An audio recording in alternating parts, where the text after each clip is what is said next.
दोस्तों ये कहानी एक ऐसी बुढ़िया के बारे में है जो बुढ़ापे में इतना सठिया चुकी थी कि एक टांग कब्र में होने के बावजूद टॉम क्रूज की मूवी को देखकर वो एक मिशन पर उतर आती है, जबकि ठीक से उससे एक कदम तक चला नहीं जा रहा था। कहानी की शुरुआत में हम 90 साल की एक बुढ़िया को देखते हैं जो भगवान से बस 2-4 साल की ही छोटी थी। उसकी एक्सपायरी एकदम नजदीक आ चुकी है और शरीर के सारे पार्ट्स भी एक एक करके उसे जवाब दे रहा है। बुढ़ापे में वो सबसे ज्यादा प्यार अपने बेटे और बहू से नहीं बल्कि अपने पोते से करती है। बोले तो वो उसे 2-5 रुपया नहीं बल्कि अपनी सारी जायदाद और बची कुची महीने भर की जिंदगी भी दे सकती है। एक दिन वो अपने पोते से कंप्यूटर चलाना सीख रही थी, तभी वो कहती है, बेटा मुझे कंप्यूटर में वो वाला वीडियो लगा कर दो, जिसमें उसका पोता उसे उसी कलाकार का गाना लगा कर देता है जिसको वो अपनी जवानी की शुरुआत में देखा करती थी। इसी बीच बुढ़िया माउस को पकड़कर इधर उधर भटका रही थी। तभी पोता कहता है, दादी ये ऐसे नहीं चलता, ये ऊपर वाले बटन को घुमाना पड़ता है। खैर आगे बुढ़िया कपड़े सिलते सिलते पोते के साथ बैठकर टॉम क्रूज की मूवी देख रही थी। वो कहती है, बेटा ये बवासीर कौन है और ये इतना अच्छा उछल कूद क्यों कर रहा है? पोता कहता है, दादी ये बहुत बड़ा कलाकार है, बुर्ज खलीफा से बिना सेफ्टी गियर के कूद पड़ता है। खैर आगे पोते के जाते ही बुढ़िया अपने दिनचर्या के काम में लग पड़ती है। सबसे पहले वो अपने शुगर, प्रेशर, डायबिटीज की गोलियों को डिब्बे में डालती है। फिर जैसे तैसे करके कंप्यूटर में वीडियोस देखने लगती है। कंप्यूटर चलाना ना आने के बावजूद ठिठुरती हुई हाथों से वो वीडियो पर कमेंट भी करती है, जबकि आप लोग पूरा वीडियो देखकर भी एक कमेंट तक नहीं करते। खैर आगे 2-4 मिनटों तक कसरत करने के बाद बुढ़िया अपने फोन में इंस्टाग्राम चला रही थी। इसी बीच गलती से उससे एक फोटो खींचकर वो इंस्टाग्राम में पोस्ट हो जाता है। फोन कंप्यूटर बुढ़िया से चल नहीं रहा था, इसीलिए वो कंप्यूटर में कुछ देर गेम खेलकर सो पड़ती है। अगली सुबह अचानक उसके फोन में एक अननोन नंबर से कॉल आता है। फोन के दूसरी तरफ से उसका पोता कहता है, दादी मेरा एक्सीडेंट हो गया है और मुझे अभी के अभी $10,000 चाहिए। दुर्घटना का नाम सुनते ही बुढ़िया के कान खड़े हो जाते हैं। फोन के दूसरी तरफ से उसका पोता उसे एक पता लिखने के लिए कहता है जिस पते पर बुढ़िया को पैसे भेजने होंगे। बुढ़िया तुरंत अपने तिजोरी से पैसों का एक गट्ठा निकालती है और ओला उबर बुक करके डाकघर के लिए निकल पड़ती है। रास्ते में वो अपने बेटे और बहू से संपर्क करने की बहुत कोशिश कर रही थी, लेकिन वो दोनों ऑफिस के काम में इतना हस्त व्यस्त थे कि वो उसका फोन तक नहीं उठा पाते। तब बुढ़िया डाकघर में लाइन लगाकर पूरा का पूरा पैसों का बंडल डिब्बे में डाल देती है। इधर ऑफिस में उसकी बहू सासू माँ के इतने सारे कॉल देखकर उन्हें कॉल घुमाती है। तब बुढ़िया उसे सारी राम कहानी बताती है। ये सुनते ही वो भागा भागा अपने पति तक ये खबर पहुंचाती है और फिर अपने बेटे को कॉल करती है। उसका बेटा घर में पड़े पड़े सो रहा था, यानी उसका कोई एक्सीडेंट नहीं हुआ। अब उन चारों को पता चलता है कि किसी 420 ने बुढ़िया को कॉल करके अपने जाल में फंसाया और उससे पैसे ऐंठ लिया। इसीलिए सभी लोग बुढ़िया को बहुत बेवकूफ कहते हैं, यहाँ तक कि उसका पोता भी। बुढ़िया सोचती है कि अब उसकी जिंदगी में कुछ नहीं बचा और इतनी उम्र होने के बाद भी वो दूसरों के जाल में कैसे फंस गई। आगे वो सभी गाड़ी में बैठकर थाने में कंप्लेन लिखाने के लिए निकल जाते हैं। अफसर उन्हें बताता है कि चोर को ढूंढने के लिए उन्हें चोर का अता पता तो पता होना चाहिए। तब बुढ़िया अपने झोली में वो पर्ची ढूंढने लगती है जिस पर्ची पर लिखे हुए पते पर उसने पैसा भेजा था, पर झोली में उसे वो पर्ची नहीं मिलती क्योंकि उसने उसे कहीं गवा दिया था। तब अफसर उसे उसके सारे बैंक अकाउंट, यहाँ तक कि उसकी तिजोरी को भी चाबी से बंद करके रखने के लिए कहते हैं। घर आकर उसके बेटे और बहू उसके सारे क्रेडिट कार्ड, एटीएम कार्ड को उड़ा देते हैं और फिर तीनों मिलकर बुढ़िया की चुगली करने लगते हैं। उधर कमरे में अपने रीढ़ की हड्डी को सीधा करते करते बुढ़िया ये सब कुछ सुन रही थी। वो समझ चुकी थी कि इस बुढ़ापे में भी उसे कोई जलवा दिखाना होगा, तभी उसकी इज्जत वापस आएगी। अगली सुबह चाय की चुस्की लेते लेते वो अखबार में टॉम क्रूज की एक तस्वीर देखती है, जिसे देखकर उसे भयंकर वाली मोटिवेशन आ चुकी थी। वो तुरंत अपना नाढ़ा लंगोट पहनकर और कंधे में झोला टांगकर अपने पैसे वापस लेने के लिए निकल पड़ती है। कई किलोमीटर पैदल ही यात्रा करने के बाद वो आखिरकार डाकघर के उस डाक बॉक्स के पास पहुंचती है जिसमें उसने अपना पैसा डाला था। उसी के बाजू में एक डस्टबिन था जिसमें कुछ देर हाथ फिराते ही बुढ़िया को वो पर्ची मिल जाता है जिसमें उन 420 का पता लिखा हुआ था। वो ये खबर सबसे पहले अपने पोते को बताती है, जिसमें पोता कहता है, दादी तू अकेली ही डाकघर चली गई, वो भी पैदल। मुझे बुला लेता, वैसे भी घर पर पड़े पड़े मैं निठल्ले सो ही रहा हूँ। जो कहते कहते वो दादी को लाने के लिए निकल पड़ता है। इधर दादी पार्क में बैठे बैठे अपने उन सारे दोस्तों को कॉल घुमा रही थी जिनके साथ कभी बचपन में वो खेला करती थी और जवानी में कूदा करती थी। उनमें से 99% जम्प्स खत्म हो चुके थे, यानी वो सभी निकल चुके थे और दिलखुश कुमार नाम का उसका सिर्फ एक ही दोस्त बचा हुआ था। पोते के पहुंचते ही दादी उसके साथ दिलखुश कुमार से मिलने के लिए उसके वृद्धाश्रम की तरफ निकल लेती है। वहाँ वहाँ पर पहुंचकर वो पोते से कहती है, मेरा यहीं पर ही इंतजार करना और आधे घंटे के बाद भी अगर मैं ना लौटूं तो मुझे लाने वापस आ जाना।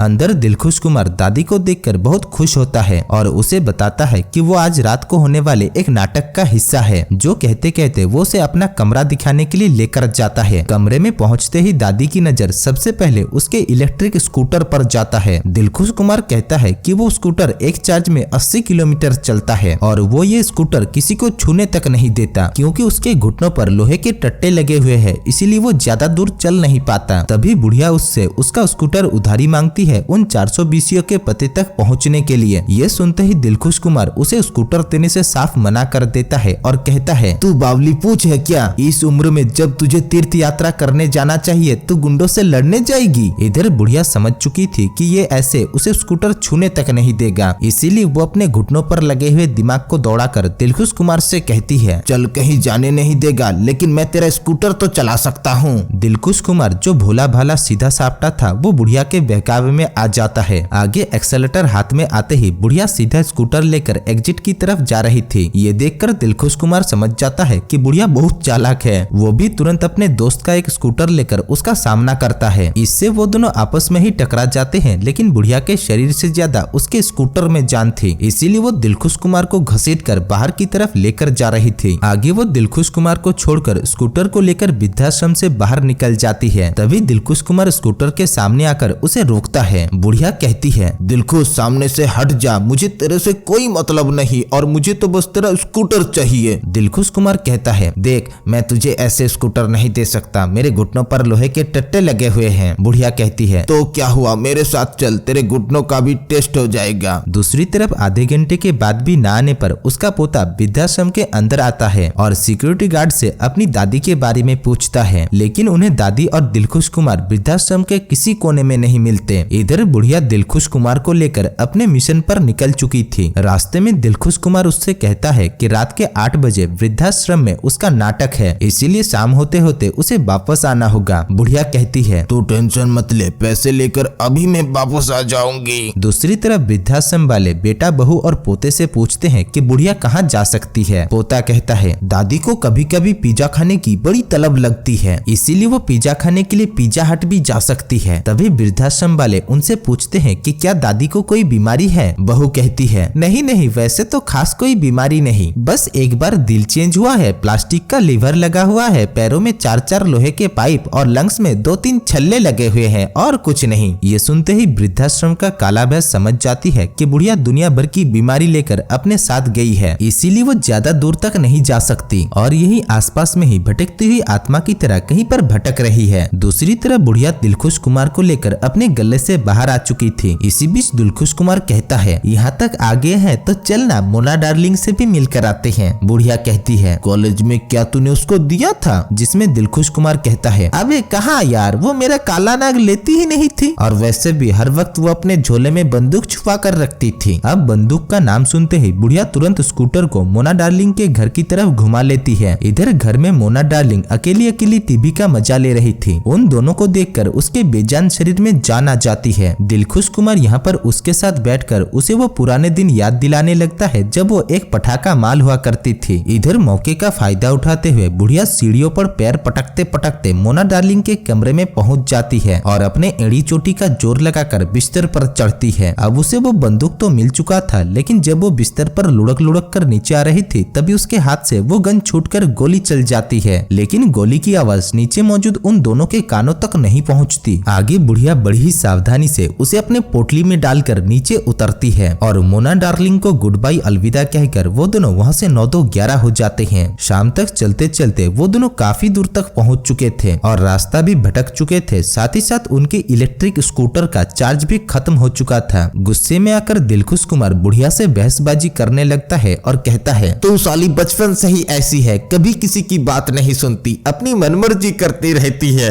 रात को वृद्धाश्रम में मेरा नाटक है, अब मैं कैसे जाऊंगा। अब वो दोनों जब वहाँ पर बहसबाजी कर रहे थे तभी एक कार आकर उनके इलेक्ट्रिक स्कूटर को उड़ा देता है। दरअसल बुढ़िया ने सड़क के बीचों बीच स्कूटर को खड़ी कर दी थी। दिलखुश कुमार बुढ़िया के ऊपर बहुत नाराज हो चुका था, इसीलिए वो वहाँ से जाने लगता है। तब बुढ़िया उसके सामने कुछ देर तक रोना धोना करती है, पर जब वो उसके छलावे में नहीं आती तब वो उल्टे पैर निकल लेती है। 2-4 कदम चलते ही बुढ़िया एक चट्टान से टकरा कर नीचे लुढ़क कर वहीं पर ही लोटपोट खा रही थी। तभी दिलखुश कुमार भी मोह माया के चलते बुढ़िया के पास आकर उसे अपने चतुर्थी के पैरों पर खड़ा करता है। इसके बाद वो दोनों सड़क पर लगे हुए सरकारी कुर्सी पर बैठकर वो वाली बातें करने लगते हैं जो उन्होंने जवानी में किया था। इसी बीच वहाँ से होकर एक कार में 2 बुढ़िया गुजर रही थी, जिनमें से एक बुढ़िया इस बुढ़िया की दोस्त थी, इसीलिए वो लोग इन दोनों को कार में लिफ्ट दे देते हैं। अब बुढ़िया दिलखुश कुमार को लेकर उस पते पर पहुंचती है जिस पते पर उसने पैसा भेजा था। वहाँ पर उसका पैसा 22 नंबर के एक लॉकर के अंदर था। दिलखुश कुमार कहता है, देख क्या रही है, जल्दी से पुलिस को कॉल कर और तिजोरी खोलकर पैसे ले ले। बुढ़िया कहती है, नहीं यार रुक, देखने दे कौन है वो 420 जिसने मुझे ठगा है। जिसके बाद वो दोनों वहीं पर ही छिपकर उस 420 के आने का इंतजार करने लगते हैं। अब थोड़ी देर में वहाँ पर पैट्रिक नाम का एक लड़का आकर तिजोरी से सारा माल अपने साथ लेकर जाने लगता है। बुढ़िया भी दिलखुश कुमार के साथ उसके पीछे ही थी। वो लड़का वहाँ से सीधे एक दुकान पर पहुँचता है। बुढ़िया दिलखुश कुमार को वही दुकान के बाहर रुकने के लिए कहकर खुद सीआईडी ऑफिसर की तरह दुकान के अंदर जाती है। कड़ी मशक्कत करके लुढ़कते लुढ़कते वो किसी तरीके से दुकान के उस कोने में पहुँच जाती है जहाँ पर वो लड़का अपने ताऊ के साथ लोगों को ठगने का काम कर रहा था। बुढ़िया सीधा जाकर उस ताऊ को उसका $10,000 ढीला करने के लिए कहती है, जिसमें वो ताऊ पहले तो उसे पहचानने से इनकार कर देता है, लेकिन जब बुढ़िया कहती है कि वो वही बुढ़िया है जिसके पोते का एक्सीडेंट हुआ है, ये कहकर ताऊ ने उससे $10,000 ऐंठा है। अब ताऊ की हालत भी लगी पड़ी थी और ऑक्सीजन सिलेंडर के बिना उसका जीना नामुमकिन था। वो बुढ़िया से कहता है, देखो मेरे पास अभी कोई पैसा नहीं है, सारा पैसा ऑक्सीजन और मेरी दवाइयों में चली गई, लेकिन मैं तुम्हारा पैसा किस्तों में लौटा दूंगा। जो कहते कहते वो बुढ़िया का पैर पकड़ लेता है और फिर बुढ़िया की टेटुआ दबाने लगता है। बुढ़िया भी कोई कम खिलाड़ी नहीं थी, घर से वो टॉम क्रूज की मूवी देख कर आई थी, इसीलिए वो ताऊ के ऊपर बंदूक रखकर उसे सारे पैसे लौटाने के लिए कहती है, जिसमें ताऊ कहता है, देखो मेरे पास कैश तो नहीं है, जो है उस कंप्यूटर में है, लेकिन मुझे कंप्यूटर चलाना नहीं आता। बुढ़िया जो अभी अभी अपने पोते से कंप्यूटर सीख कर आई थी, वो तुरंत माउस पकड़कर घचाघच पैसे निकालने का प्रक्रिया शुरू कर देती है, लेकिन कंप्यूटर में उसके सामने ढेर सारी एड्स बार बार शो हो रहे थे, जिसको हटाना उसे आता ही नहीं था। इसीलिए वो तुरंत फटाफट अपने पोते को कॉल घुमाती है और उससे पैसे ट्रांसफर करना सीखती है। इधर दादी का कॉल देखकर उसका पोता चैन की सांस लेता है। वो दादी को कंप्यूटर चलाना सिखाते सिखाते खुद गाड़ी लेकर दादी को लाने के लिए निकल पड़ता है। इधर दादी बहुत ईमानदार थी, वो अपने $10,000 में से सिर्फ $9,500 ही लेती है और बचे हुए 500 उस ताऊ के दवा दारू के लिए छोड़ देती है। इसके बाद ताऊ को कुछ मोटिवेशन देकर वो दिलखुश कुमार को लेकर वहाँ से निकल रही थी। तब तक बाहर उसका पोता उसे लेने के लिए आ चुका था। आगे वो तीनों गाड़ी में सवार होकर वृद्धाश्रम के लिए निकल पड़ते हैं, क्योंकि दिलखुश कुमार का आज वृद्धाश्रम में नाटक था। वहाँ पर पहुंचकर बुढ़िया दिलखुश कुमार से कहती है, इस मिशन में तू मेरे साथ था, इसीलिए मैं इन 9,500 में से $3,000 तुझे दूंगी। उसमें तू अपने लिए वही एक स्कूटर खरीद लेना और फोन भी खरीद लेना और देखना फिर जिंदगी कितने मजे में चलती है। और दोस्तों इसी के साथ ही इस मूवी की कहानी भी समाप्त हो जाती है। धन्यवाद।